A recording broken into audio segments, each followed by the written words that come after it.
Hello, everybody. Welcome. We have a diverse group of panelists for this afternoon's session, and I'm very excited to introduce them all. I'll introduce them one by one and give them a few minutes to have their say, and then I want to leave plenty of time as well for participation from everybody in the audience. So I will go through and start with the order of the speakers as it's on the program. This session is trying to look at, as we were tasked, to look at some of the solutions to try to deal with the challenges of civil-military cooperation around climate-related disasters. And I hope that we'll be able to get at some level of detail on some of the solutions around some of the key problems, both in the context of Canada, but also internationally, and as it relates to our allies and NATO as well. So with that very brief intro, I want to first welcome Dan Doran. And Dan is the Vice President of Business Development and Marketing for the ADGA Group. And he's the Director of Defense and Climate Security at the Sustainable Markets Initiative, as we heard this morning, which is, as you heard, the flagship nonprofit organization for King Charles III. Dan's also served as a regular force officer with the Royal Canadian Engineers, and he continues to serve as an active reservist. Dan, the floor is yours. Okay, well, you already introduced me. I don't know what else to say. Maybe just give a brief introduction of my background. Again, thanks for that introduction. As far as civil-military cooperation and climate change goes, a bit of a mixed bag on the research side as well as on the practitioner side. I did some graduate studies work when I was at Royal Roads in water security, groundwater security, specifically in the agricultural sector of India. Followed that up with some research work with the United Nations in water conflict and water security in Sudan. And then in the private sector, when I was with WSP Canada, I was leading the Future Ready Canada program with WSP, which was essentially building out a resilience framework for engineering consulting. Other than that, again, been working for the last couple of years part-time with the Sustainable Markets Initiative in their space of bringing the private sector together for to address the sustainability and climate change in accordance with the Paris Climate Accord. Did you want just the introductions, or like then to go through my whole spiel of? No, I'd like to actually go through what you want to say. All right. So then you guys have to listen to me for another couple minutes. So, all right. So when we talk about climate resilience, in my view, I think we're really talking about a whole of society challenge. With no single institution that can manage it alone. So, when we talk about these different institutions, we have the military. They certainly bring planning, discipline, and logistics to dealing with climate emergencies. Governments bring leadership and coordination. Civil society, from NGOs to volunteer organizations, bring legitimacy, reach, and the trust of people on the ground. And lastly, and the component that I'll be focusing on during this panel, is the private sector. Because the private sector brings a unique brand of agility, innovation, and as well the ability to scale when it comes to climate issues. So, and we saw a glimpse of this, of what kind of collaboration can look like during the pandemic. So being a Montrealer and a Quebecer, I always loved to share success stories from Quebec. So in Quebec, during the pandemic, there was a group of companies led by CAE, but with partners like ABB and Rolls-Royce and other partners that partnered with government to create industrial vaccination hubs that delivered hundreds of thousands of doses to Quebecers. It was fast, it was efficient, and nationally significant, and it worked because government was willing to let the private sector and civil partners step inside the tent during the pandemic. Now, this wasn't easy.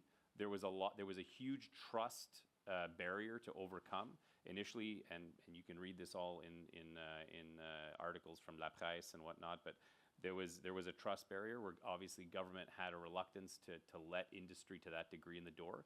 But the nature of emergencies is such that people become a lot more willing to try new things, right?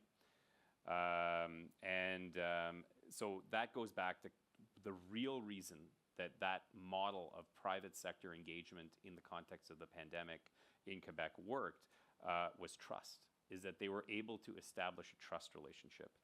And I would argue that there's still a trust deficit between sectors. Government is reluctant to share space with industry, or NGOs and militaries are wary of blurring the lines between them, and in addition to civil actors. So yet the crisis we face, whether it's wildfires, floods, infrastructure disruptions, the demand for the same degree of unity, I think, in effort and collaboration is required, as was during COVID. So if we can, the key thing here is if we can build that trust ahead of time through joint planning, shared exercises, and way more open communication, we'll be able to mobilize faster and more effectively when climate shock hits.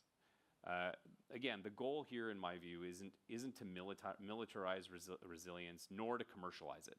It's to democratize it, to recognize that resilience is a shared national capacity, and that when the public sector, the military, industry, and civil society can trust each other and can act together, it's a force multiplier for Canada and Canadians in the context of the domestic crises we face now and what we will very likely and most assuredly be facing in the next years. Thanks, Dan. You mind if I just push you a bit on Push away.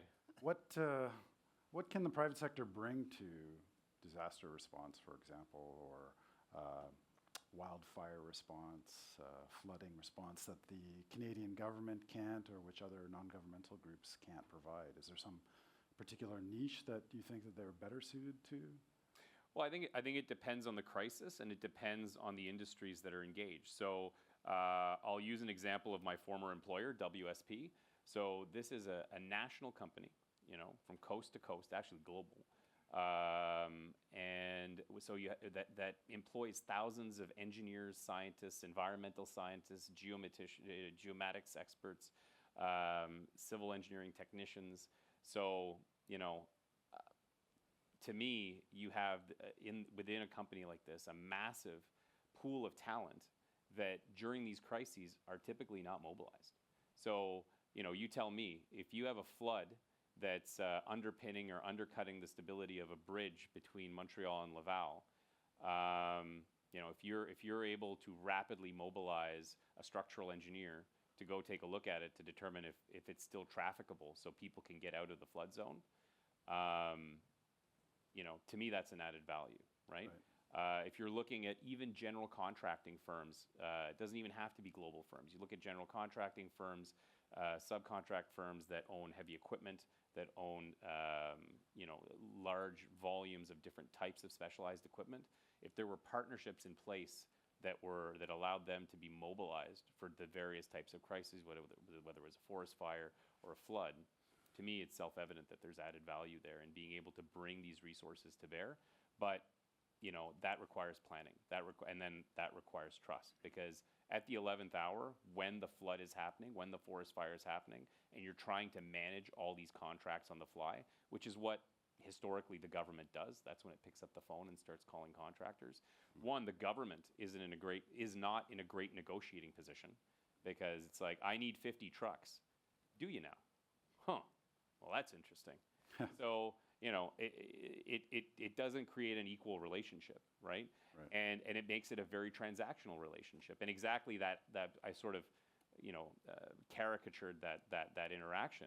But whether that's real or whether that's a caricature, the perception on the government side could be one that erodes further trust, where the private sector is seen as predatory, right? So that's where a lot of these, of having these conversations in advance, building this trust in advance, and being able to build relationships when there isn't a crisis involved and people aren't already at an incredibly high stress level, that's where you can build that capacity. I don't know if that answers your question. Absolutely, yes.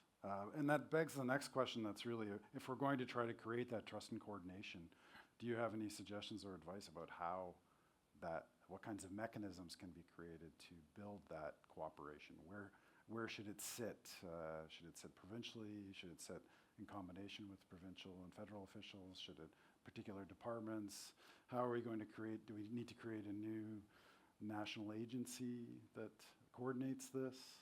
It's a very Canadian solution to the problem. So let's create an agency. No, I think it happens at the grassroots level, right? Like, and at all levels: federal, municipal, federal, provincial, and municipal. And what are the vehicles for doing that? I think we overcomplicate things, right? With respect to what it is. What it is, it's people, right? If you are the chief engineer for the municipality of Saint-Anne-de-Bellevue in the west end of Montreal here, you're going to have to deal with environmental crises when the St. Lawrence River busts its banks, right? Saint-Anne-de-Bellevue, it's pretty close to the water. They're vulnerable to flooding. So as a municipal engineer, you can engage with the people and the companies that are relevant to your particular situation, right? And have those engagements and build those relationships, right? It's not a matter of waiting for the province or waiting for the federal government to do something.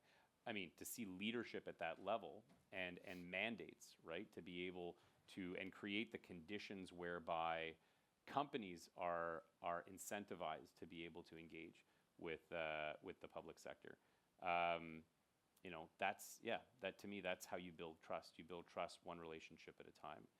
And again, maybe more so that and less so waiting for the federal government to start up an agency that's going to come up with a great strategic plan and then, right. So it starts with conversations at absolutely multiple levels. Conversations and relationships. I think, again, like things, we overcomplicate things. So much is person-based and personality-based and just engagement-based. Right, great. Thank you very much. I'd like to move on to our next speaker. I'd like to welcome Jessica Yllemo to our panel. Jessica is a field representative or research scientist for the Center for Naval Analysis, and she's embedded with the Second Fleet in Virginia. And she's also a member of the Executive Committee of the Global Military Advisory Council on Climate Change. Jessica has a very deep background in climate security, emergency response, disaster preparedness, and security cooperation. Jessica, over to you. Thank you. And I just want to say straight out, thank you to everybody in the room. At the risk of stating the obvious, it's been a rough go for us Americans, especially those working in this space the past couple of months. And it's really, truly, genuinely rejuvenating to hear the conversations and to be able to engage with all of you in this really important space. So today I'm wearing two hats. I'm speaking for neither one of them. So please note that, the usual caveat that I'm not speaking on behalf of my organization. These thoughts and feelings are my own. I do want to begin by talking about Project CASA. Several of you in the room have actually participated in this project. It was a true labor of love. Tom and I worked on this together, as well as people from 5 different organizations, including the Crisis Response Center of Excellence in Bulgaria. This is a project on climate and security action through civil military coordination in climate-related emergencies. So we've abbreviated it to Project CASA. Again, this is a project that has been going on for about 2 years. The study is finally public. The data set is public. And what we've done is taken about 30 subject matter experts and tried to generate a data set about how climate security impacts and is related to how civil organizations and militaries work together around the world. So we've got 19 countries that participated, mostly NATO countries just by nature of the parties involved. We also have some key partners like Mexico.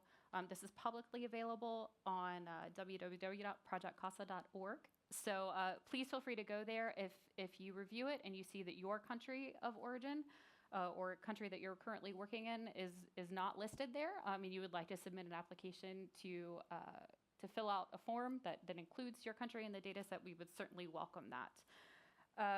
Also want to give a shout out to Dr. Ashley Moran, who is at the University of Texas.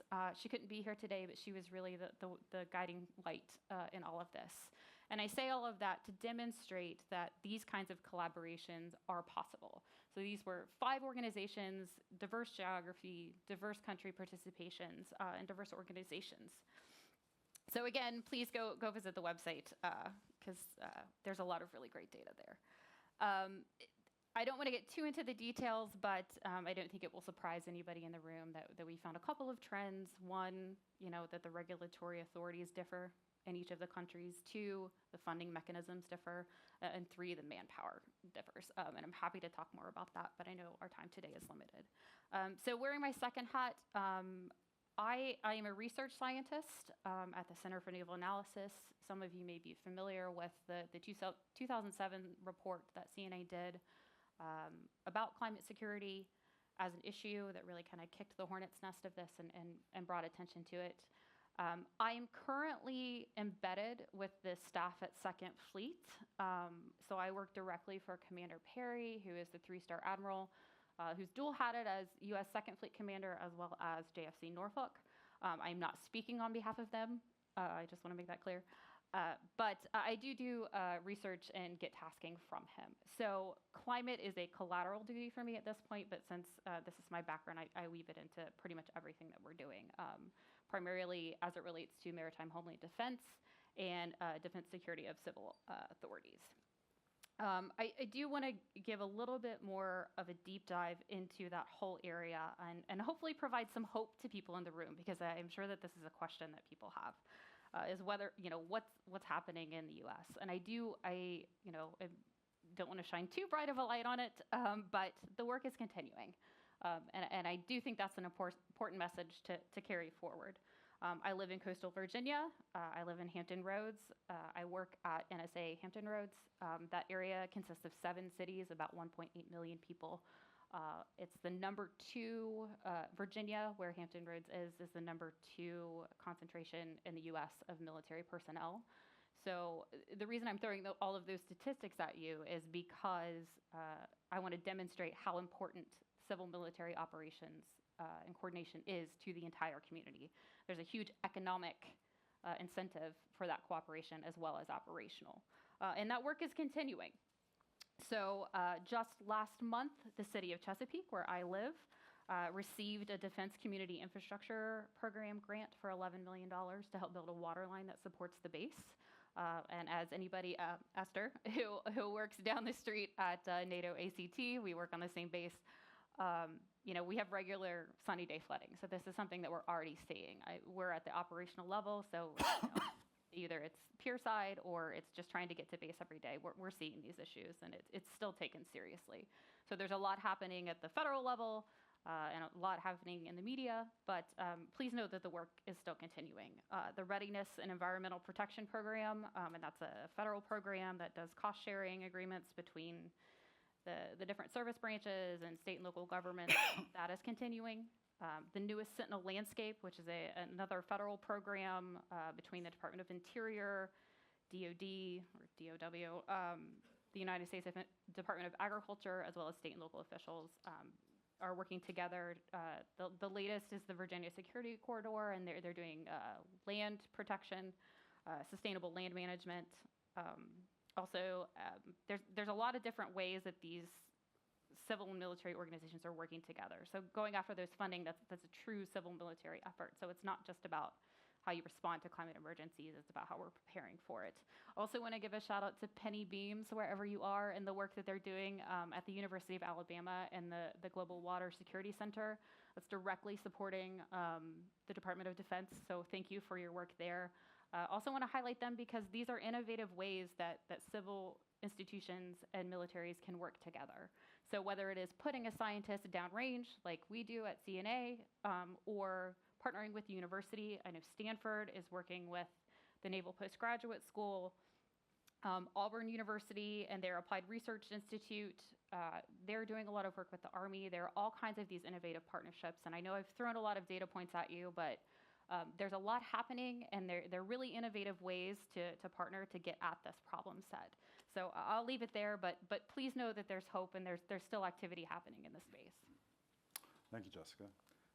I think it's very encouraging to hear about your work and about Esther's work, that it is continuing still. And I wonder, it's been 6 or 8 months since so we've had significant political changes in the United States. 10. Okay. Who's counting? Yeah. It's okay. Do you have any, have you learned any lessons around how these kinds of activities can continue in a politically contentious environment about, is there a way of inoculating your work against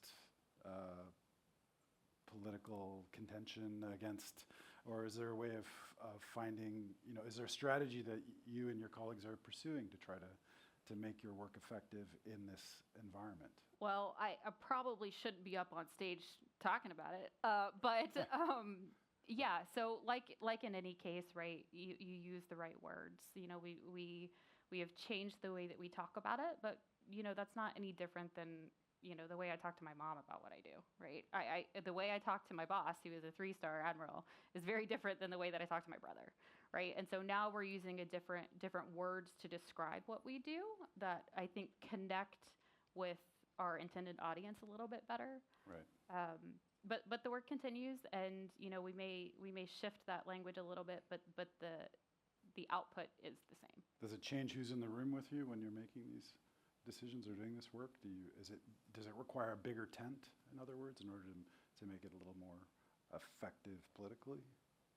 I'm not at the political level. I'm at the operational level. So that's Maybe above my pay grade, as they say. But we have always tried. We in the climate community and at GMAC, we've tried to have a big tent. And if someone is interested in this space, we want to support them in that space. So whether it is a Coast Guard officer who wants to learn more about how permafrost is impacting base installations, or installations in Alaska, or if it is the House China Committee who wants to understand sea level rise and its impacts on fisheries. That's our job as researchers and as scientists is not to tell you whether the glass is half full or half empty, but to tell you that there's a glass with 8 ounces of water in it, and then try to bring as many people to the table to talk about that as we can. So relationships matter, just like we've heard already, and the language you use in order to communicate these issues and the way you talk about it matters as well. Absolutely, and when Dan was talking, the one thing that came to mind, as I'm sure most people in this room have heard, I'm sure a number of people have said it, but the person that I heard say it was General Breedlove, and that was that you can't surge trust, right? And so having these fora that we have right now and establishing those relationships now, when the time comes, we need to be ready and we need to already have those relationships. Great. So, very important. Great. Thank you, Jessica. I'd like to move on to Ava. Welcome, Ava. Ava Cohen. Ava is the founder and president of Civil Protection Youth Canada. Before coming to Canada, Ava served with the German Federal Agency for Technical Relief. And for more than 15 years, she's been an outspoken advocate for the establishment of a volunteer-based civil protection agency in Canada to complement our emergency management system. Ava, if you want to speak there, or if you can speak at the lectern too, feel free. Thank you. It's easier here because I have such a mess with my notes. I want to argue a little bit with Dan when he said we don't need an agency. So I'm presenting a solution to how we can get away from calling the Canadian military to do disaster response for us all the time. And I would like to start with the word resilience. In the emergency management world, resilience is very often referred to as bouncing back. And like more in the security world, I think we need to raise the bar and define it as avoiding to get hit and staying in control when things go wrong. We need to stop letting things happen to us, being surprised by the impact, and then waiting for someone to deal with it. And a lot has to do with what Jessica was saying too, and everyone else has been saying over the last couple of days. It's the trust, and how do we establish that? And I think it's by inviting citizens to be part of the solution. So when we're talking about adaptation, we need to realize that our response system is in dire need to adapt as well. We keep trying to use it for something it has not been built to do. For disaster response or even catastrophic impact, very different capacity and capabilities are needed. Who in our current system can, for example, repair damaged infrastructure or provide emergency infrastructure, set up alternative communications, purify water, supply drinking water with that purified water, manage sewage, provide emergency power. We can't rely on the private sector to do those things when we need it, even though we may establish relationships before. But everyone knows that in times of crisis is just not the time where you can ask an excavator driver to now operate the vehicle in a hazardous environment. Especially now that disasters are increasing at the same time that society as a whole and also individual citizens are becoming more and more disengaged, overwhelmed, and disconnected. Forming a partnership between government and citizens in disaster response is an opportunity to ensure that we, as a society, increase our resilience and societal cohesion. NATO considers strong societies as the first line of defense and as a necessity for a successful military operation. By involving citizens, we can get them to act. By a systematic approach to invite and empower citizens to have a role in disaster response, we can not only relieve the military of being the asset of first convenience, but we can increase awareness of hazards and risks across the country, prepare and build extra capacity and benefit from people contributing their professional expertise to become assets before, during, and after the response. Citizens are the ones who have the actual capabilities that we attribute to the private sector. It's not a company repairing a house, it's people. By empowering citizens to be part of the response and recovery, we can rapidly and sustainably close the gap that we have identified, increase awareness and preparedness, mitigation, and efficiency of response and recovery. We can make sure that we're ready for the challenges ahead of us and not only close the gaps we've already identified. So I founded CPYC to give youth a leadership role to bring that much needed change to our society. We shouldn't forget that although we have heard a lot how this increase of disaster response is putting a strain on the armed forces, they are being called because it's the federal government's only operational tool. The government needs another tool. I've long been advocating for Germany's model of a citizen-based civil protection agency, the THW. It's a unique approach. And you see here a clip of our visit in Germany last year with our youth for a joint training at their triannual youth camp. So it's a unique approach, but it has proven to be very successful. Why it is such a good model for us is because it builds capacity where it's needed, locally, regionally, and provincially, and in the most sustainable and cost-efficient way possible. It's not the kind of agency you imagine where you have a big building of bureaucrats trying to organize something. It actually sits on the local and regional level, and it is 98% unpaid volunteers. So it's a very unique agency, but that's why it's such a good example for us. We often only see that the local capacity is needed and communities need to be resilient, but unless we have a systematic approach to building this extra capacity and resiliency, it will not be easy to come together when help is required across jurisdictions, when we need to come to each other's assistance.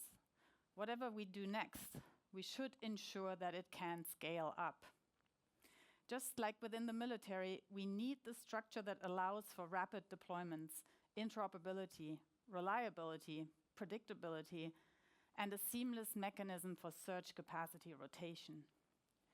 We need to stop trying to use our EM system for disasters or catastrophic impact and fix the gaps we're discovering. Instead, we should realize that we are not prepared for what is to come and provide the government with an operational tool that allows it to fulfill both its civil defense mandate in wartime plus its mandate to support provinces when they are overwhelmed.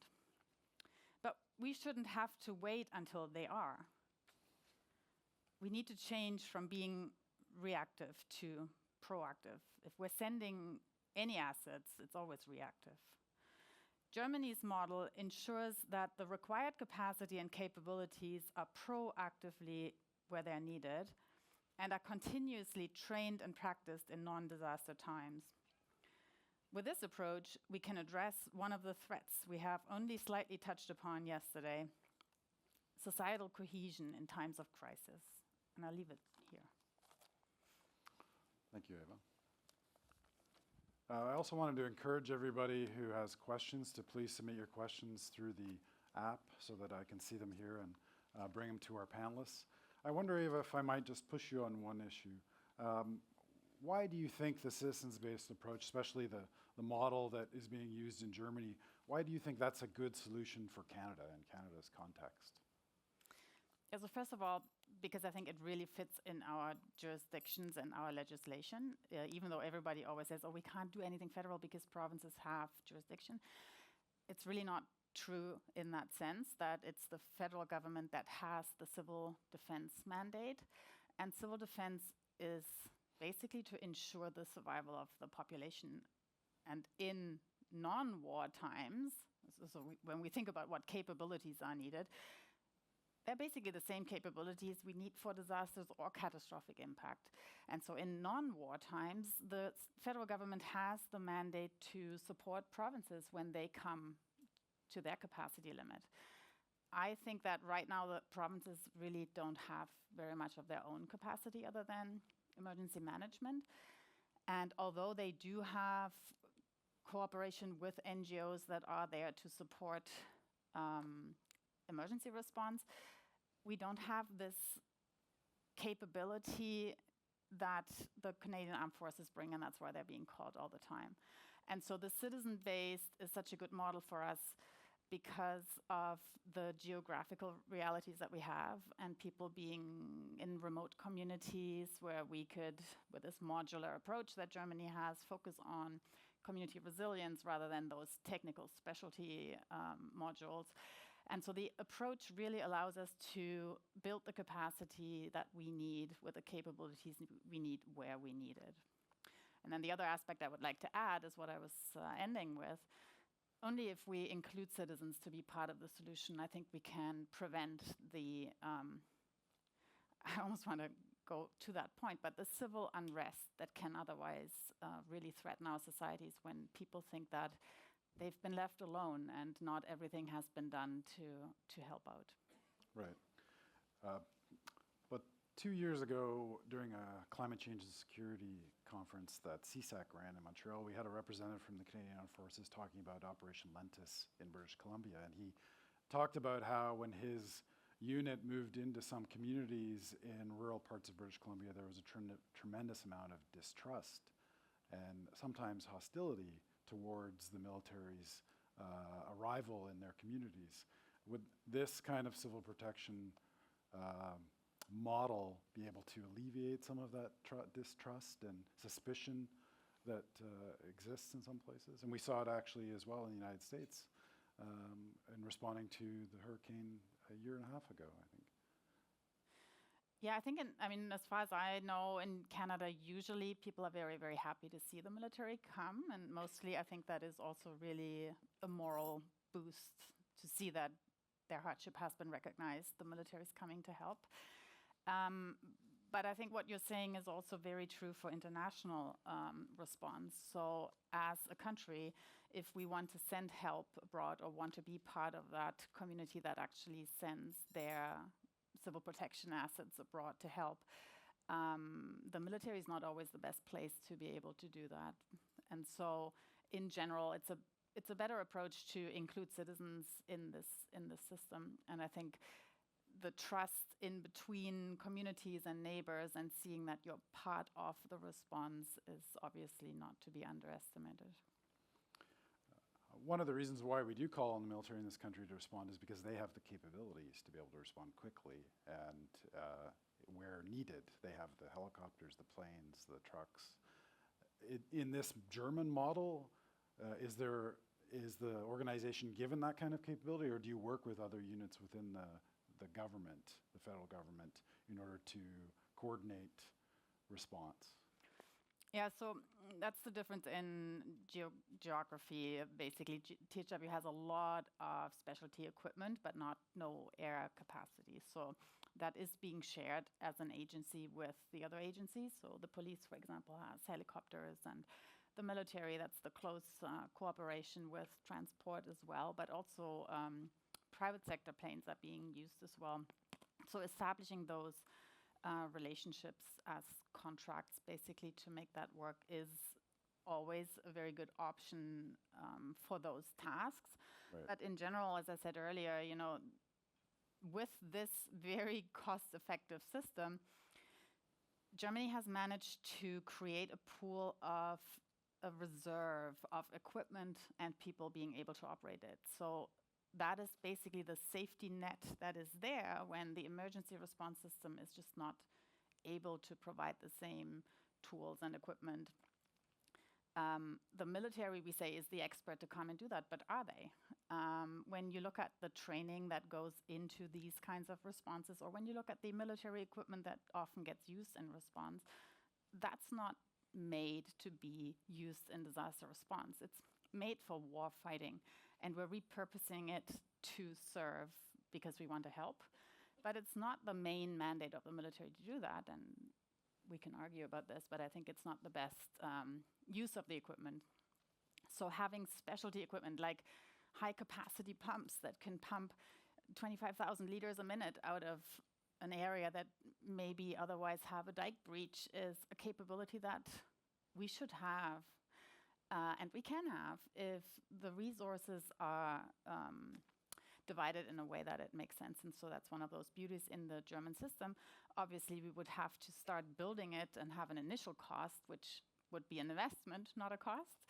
But the fact that it's 98% volunteer-based allows us to invest in the equipment that we need to be able to respond efficiently, rather than having to pay wages for people who rotate and leave their jobs and leave with the knowledge that should be sitting within the organization. Mm-hmm. As I was listening to you, I was wondering whether or not your model is mutually exclusive from what Dan's asking. It seems to be that that's not the case, that there's actually a lot of possibilities for synergies with the private sector in order to better coordinate response. Do you agree with that?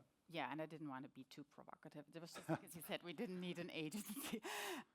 No, I totally agree, especially because we've heard this so much, a whole of society approach. What does that mean? I think it means it needs to be a systematic approach. Each sector needs to enable the other sector to have a role.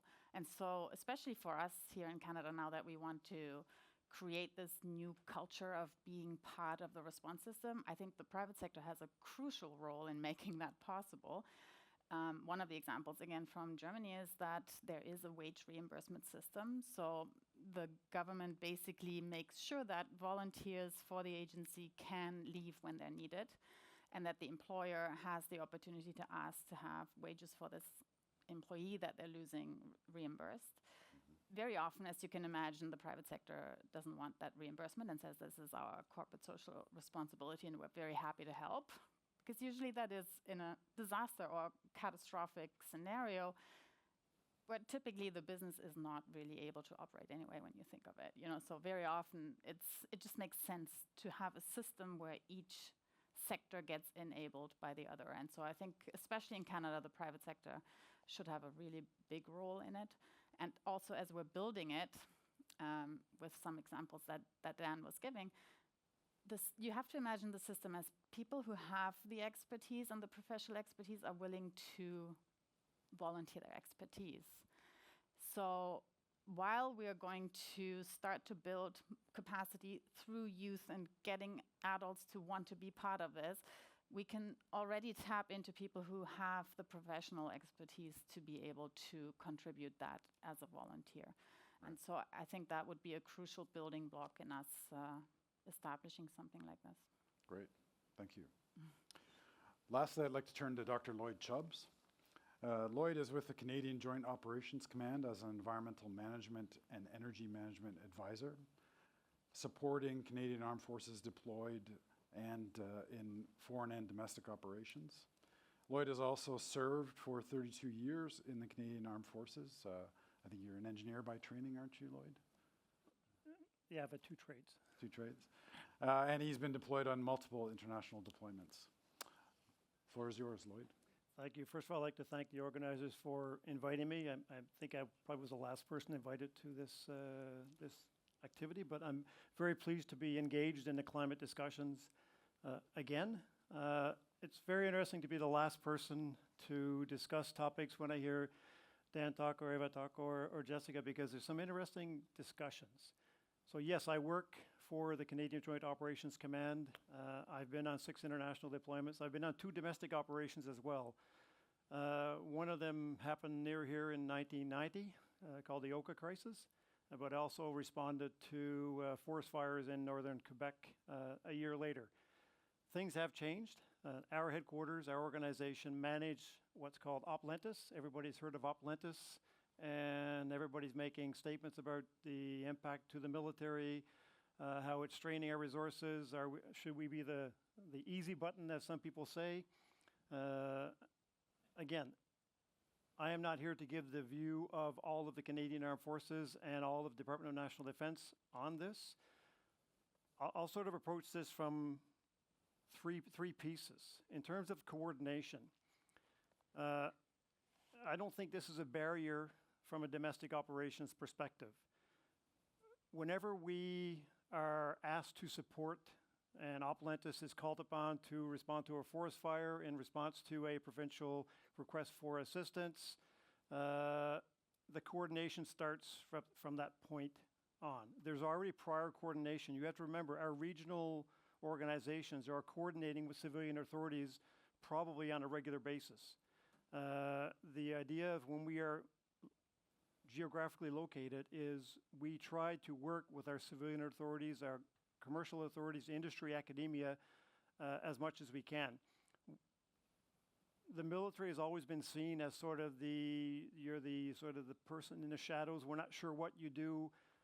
That mindset, I think, has changed. I joined in 1984. It was a different mindset in the 80s than it is now. Also the fact that with Oplentis, with other disaster response, the Canadian military is seen to respond on a regular basis. 2023, we keep talking about the numbers and the percentages of people deployed, and we do have capabilities that probably right now on the commercial side do not exist. Not everybody has the ability to fly a C-130 into remote areas, into a gravel airstrip, and evacuate people that are affected in a forest fire area. But we are not here to replace what industry can provide, and that is a key aspect of defense.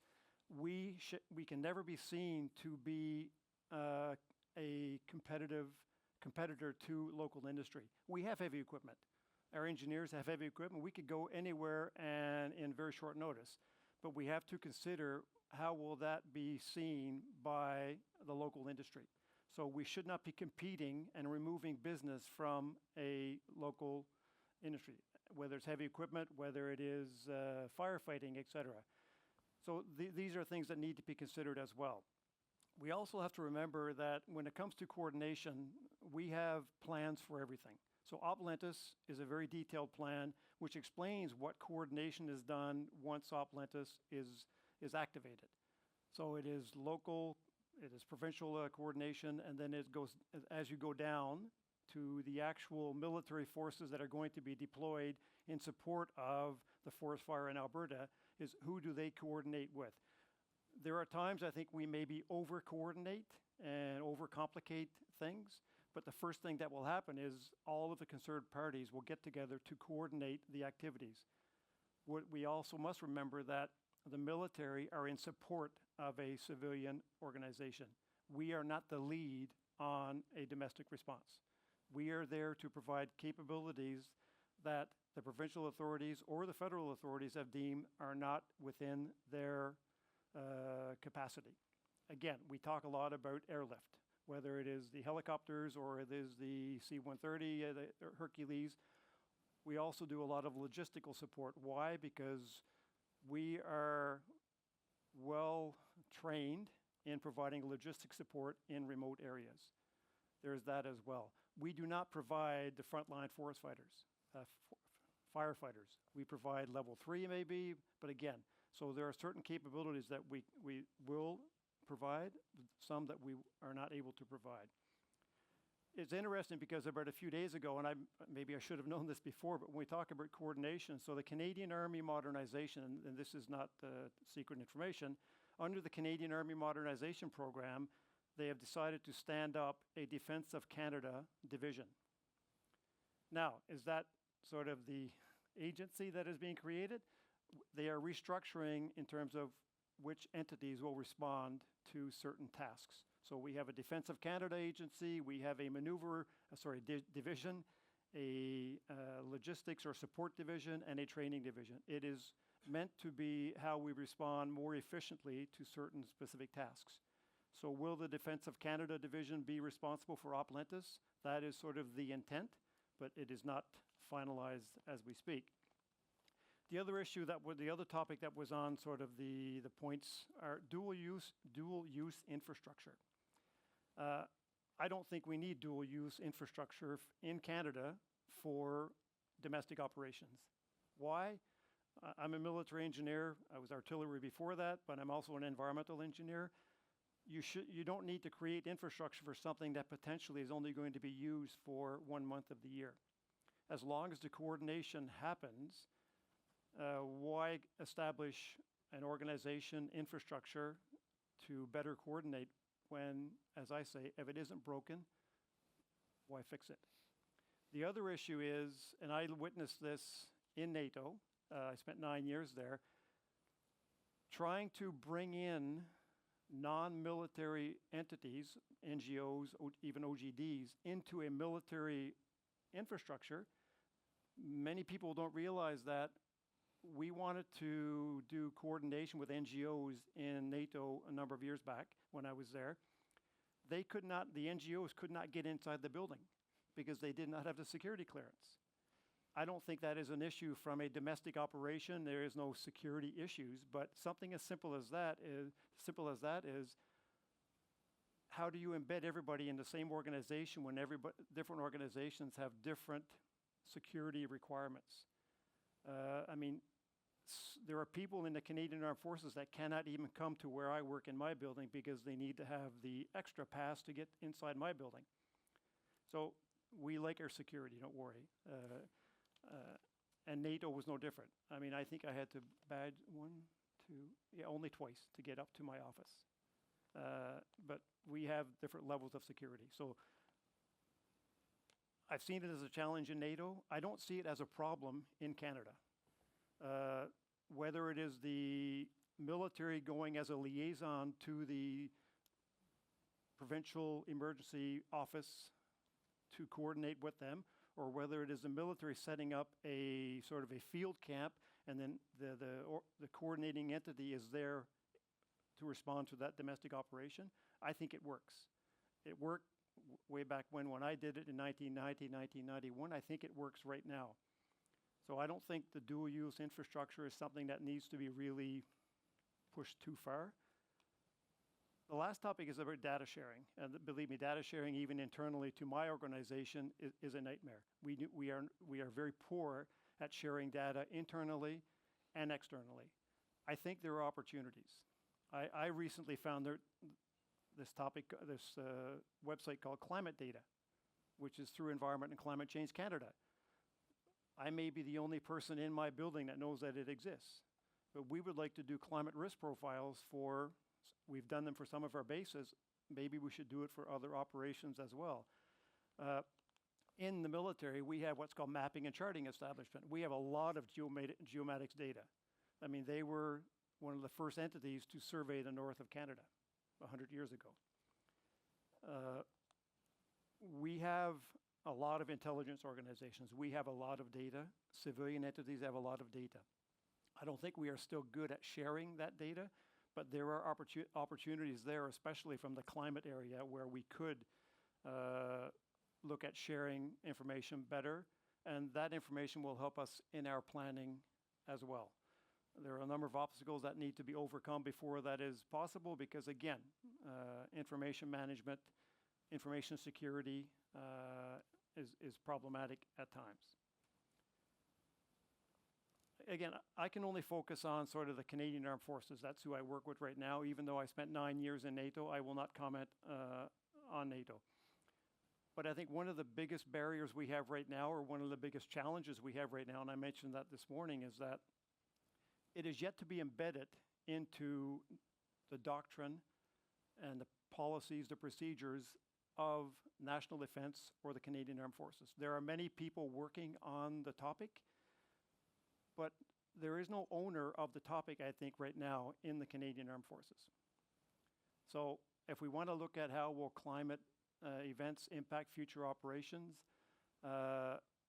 that needs to be embedded into the thought process, the planning process, which isn't there right now. Even though I think we are doing a lot of what people expect us to do, we're just calling it different words. As a military engineer, and I mentioned this morning, we are looking at how climate will affect our future operations. Our future procurement of equipment will look at how climate could be one of the contributors to equipment A or equipment B or equipment C. But it is still very fragmented, I think, and it still needs a little bit of work before it is completed. And I will stop there. Thank you. Thanks, Lloyd. I would encourage you all to submit your questions to the app so we can share them with the panelists. I want to start, Dan, with a question that was directed at your comments. And the question asked about responsibilities. Government agencies are accountable to the citizens in Canada or other countries, right? But the private sector isn't accountable.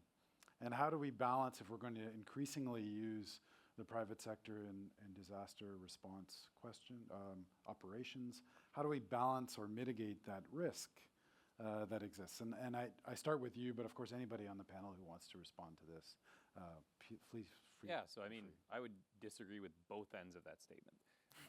One, that the government is accountable, and two, that the private sector is not. I think we can probably, in this room, put together a number of examples of where the government may be less than completely accountable for things that they've done. I'm not trying to be cynical about government, just factual. When it comes to the private sector, I can certainly tell you that in a lot of professions, Lloyd and I are engineers. I am a professional engineer, a member of the Ordre des ingénieurs de Québec. So if I screw up and I do something I'm not supposed to do, if I stamp something that I'm not supposed to stamp, I am accountable, right? You can lose your license, you can go to jail. So, that exists for accountants, that exists for lawyers, that exists for doctors. So, doctors being the public sector, of course. But so I would argue that the private sector is very accountable. I think a lot of heat and light gets focused on certainly in the news when there is a private sector company that acts poorly and then gets on the front page of the news. This company did this. They're going, and the legal system and the justice system does hold them accountable, right? Much like in government, when people do things that they're not supposed to do and they get caught, well, they're held accountable. So, I don't really agree with that statement because accountability is not solely manifested at the ballot box. Accountability exists within the governance and government structures that we have in place as a Canadian society. So, that would be my response to that. And if there was a need for defining legal responsibilities, that could easily be worked out between the lawyers on private sector corporations that want to get involved in the government. Do you have can you be more precise? Do you have an example? I'm not sure what the questioner was asking, but I'm assuming that you have a private sector organization involved in some sort of disaster response and they screw up somehow. Who's going to pay the bill? Is that going to be the responsibility of the private sector corporation, or is the government going to absorb that risk? Well, are you familiar with the Good Samaritan Act? Right, where if you perform first aid on somebody that's in crisis or whatever, and it ends up with a negative outcome, you can't be held responsibility. I would argue that in the context of the private sector being engaged in domestic crises, it would be something similar to that, but in the context of that corporation, right? Because at the end of the day, the company is acting in goodwill by supporting or enabling or partnering with a civil society group to support what they're doing. They are taking on a degree of risk to generate a positive outcome. Those positive outcomes don't always happen. Same thing happens, on military operations. You can have all the best intentions and the best laid plans, but it doesn't always work out that way, right? So, I think if you're going to put that lens of scrutiny on the private sector when it comes to these types of emergency operations, is to balance it against the decisions that company is making to be engaged in the first place, and the sort of the balance of collectively wanting positive outcomes. Right. Okay. Anybody else like to speak to this question? Yeah, I mean, I agree with you, but I also think that we have to be realistic about what the ultimate goals of private sector are. And so to think that we can depend on the unpredictable planning for who in the end is being held accountable is a dangerous game to play, because the private sector is not going to put many resources on reserve to be able to act in a situation that is not foreseeable. And so although partnerships and collaboration with the private sector are crucial, in the end, I think that might be where the question's coming from. The government's held responsible about how the response has been organized and performed. It's Right. the government's duty to protect its citizens, not the private sector's. Okay.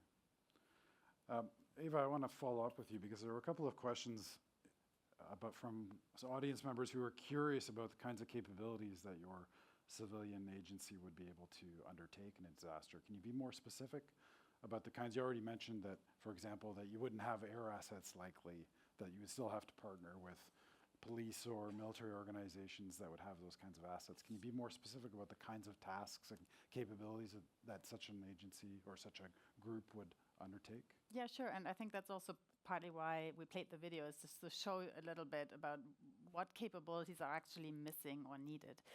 And I always like to have this worst case scenario unfolding in front of my eyes when I talk about these things. So when you picture a catastrophic, let's say earthquake, everything's in rubble. How do the first responders even get to where they need to go when the roads are all blocked with debris? Who has debris clearing capability? So it's one thing. The other is, it starts with tools too. So that was excavators that have to clear the road, but you may have a tree on your car and you want to cut that up to get out. So chainsaws, the ability to operate those safely. Then you have collapsed buildings, so you need engineers or people who can do building assessments. So those are capabilities that we need to have within the response system and not wait for someone to come and determine whether rescue groups can actually go in and search for people. Who shores up those buildings and make sure that they don't collapse further? Those are capabilities that are missing. Is the earth still moving? So let's say we have a landslide. Who's monitoring the earth movement or soil movement? Monitoring of water if we have floods. So those are all kinds of capabilities that are being performed by Germany's Federal Agency for Technical Relief. It's urban search and rescue as much as it is provision of electricity. So for example, when you can imagine these huge generators, like half the room or however big they are, you can power a whole community with that. So that might keep you from having to evacuate the community. or hospitals. I don't know if you're familiar with the catastrophic flooding in the Ahrtal that Germany experienced not long ago. Some hospitals remained operational even though there was no power and no infrastructure left. But because that capability exists to continue to power essential buildings, critical infrastructure, to manage wastewater, so those are all kind of capabilities that are within the organization. And I can understand how this link to, okay, so what do youth do in that? It's very difficult to imagine. But that's where I see the whole potential of this approach to involve youth early is catastrophic impact often means that we have to do everything differently from what we're doing in our everyday life. And just think of our children, your children, us, who can still navigate reading a map. So if our GPS signals are out, you're out there somewhere, do you actually know how to get back? Or you're supposed to evacuate to a shelter and you have the location, but you have no idea how to get there because you don't know how to do that anymore. People don't know how to secure the scene of an accident, change tires. It's all those things. Where do you learn them? And so these are all things that we can teach our children already and say, look, just because something is not the way you used to, doesn't mean it's the end of the world and we all have to be frustrated and depressed. There's something we can do. And it's actually quite exciting and empowering to learn those skills and know what you can do if something you're used to doesn't work. Thank you. We had a couple of questions that are on a similar theme around trying to not just be responsive to disasters and to try to be proactive. We often must respond to disasters and we must spend the money in order to have an effective, quick response. But that's only one aspect of resilience. In terms of resilience is also about trying to actually build capabilities, as you said, to avoid getting hit or to be able to prepare better in the event that we are going to face some sort of challenges. What are the because we're focused on solutions here as much as possible, what are the very specific solutions that we can recommend in order to build cooperative responses proactively rather than reactively? And maybe we can just go through if anybody wants to jump in on this question. I'll start. I would point folks to several cities in the U.S. have really excellent chief resilience officers and chief resiliency plans for their cities. One of them is Jacksonville, Florida. That happens to be a concentration of military assets as well as Tampa and Miami, of course. But there's some really great plans, and those talk about resilience holistically. So you're not just talking about climate resilience, you're talking about resilience to gun violence or rainy day funds that are needed, or community development or community activities and things like that. So I think having those plans in place and having that regular routine engagement with communities is really helpful in just being engaged in that way. And the other thing I think has already been said several times is just having routine exercises. So whether it is, an annual exercise, just knowing people or knowing who to call and not waiting until, as we say, boom, to trade your business card. I think establishing that cadence frequently and early is really important for building resilience. Those resilience officers sit at the city level? Some cities and some states. Right. So you also see huge fan of chief heat officers. You're seeing those rise around the world. Arizona, I believe, has a state level chief heat officer, but then there are several cities as well. Right. Okay. Anybody else like to respond to this question? Yeah, I guess, resiliency in the military, I guess that's sort of what we plan for that in any eventuality. From a domestic operation perspective, we are good at planning. We are good at we know that for Atlantis, or whether it's sort of flooding in certain regions of Canada, we know that the flooding season is this season, that the forest fire season is, well, it may change a lot these days. For us, it's about, I guess, being proactive in our planning and having that response capability available. We are a reactive organization to domestic operations. but we also know that for the X number of years that we have been doing it, that we have to be proactive at the same time. That's why we have the contingency plan. That's why we have the designated areas, and we have the immediate response units. I mean, that's really all we can do. I mean, without the other capabilities, whether they exist through what Eva was talking about, if these capabilities do not exist, we know that we have to be ready to respond next spring, next summer to forest fires. But again, we have resiliency in all of our plans. But when it comes to domestic operations, I think we will always be very reactive, but knowing that we have to have the plan in place and be proactive at the same time, I think. Mm-hmm. So I'm going to steal some of Eva's points, because one of the things that she concluded with that I think speaks to the key obstacle is societal cohesion in times of crisis. That was your last sentence, and I think that was incredibly poignant, because that's the thing that I think is the key obstacle to having resilience as a society, at least and I'll speak specifically for Canada. Like, I deployed on 4 domestic ops with the reserves, 2 floods and 2 during the pandemic. And so this is anecdotal, but over the course of 4 different operations. And the lack of societal cohesion in being resilient in a context of these crises was very evident, right? Whether it was at the individual level, at the household level, where people were fully expecting the military or the emergency services to fill their sandbags, to, remove the water from their home, and again, like individual requests for this sort of stuff. And then moreover is that you would pass a house that was completely sandbagged, and then the house beside it was flooded. So, and perhaps there was an elderly person in that house that their neighbor is clearly aware of, but no societal cohesion, right?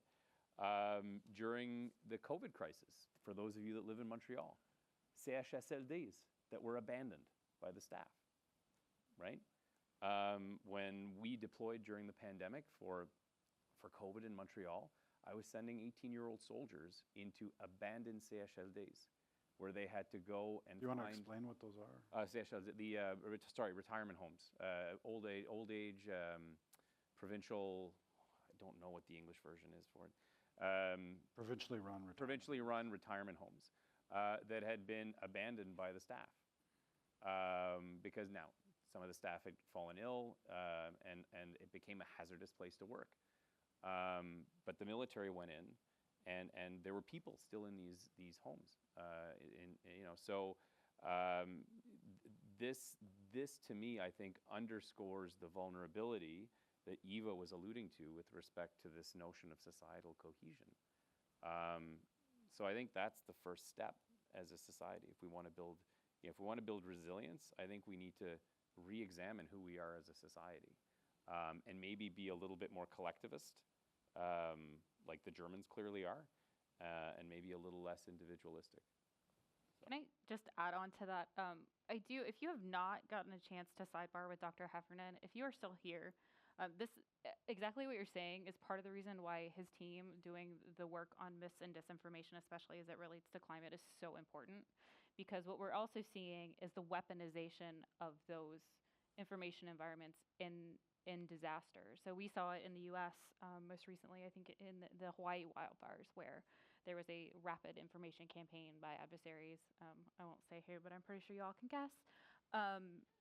Spreading all kinds of misinformation about how it was deliberately set so Oprah could expand her, property rights or whatever. And we laugh, but like people see this and they believe it because that's their information bubble. And that's why the work of Dr. Heffernan, he is not paying me to say this.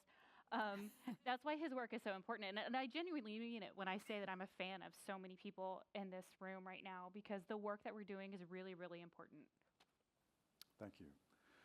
Well, I'd like to thank all of our panelists for today's interventions and the audience as well for your excellent questions. I'm sorry we couldn't get to all your questions.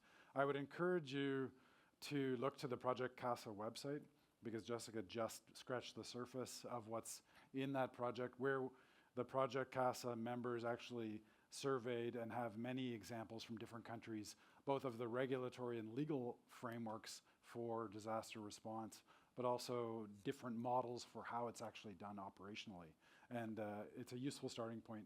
And I think we have a responsibility in this country because we've been talking about how we're going to respond to disasters, whether we're going to try to change the over-reliance on the CAF for disaster response for years now.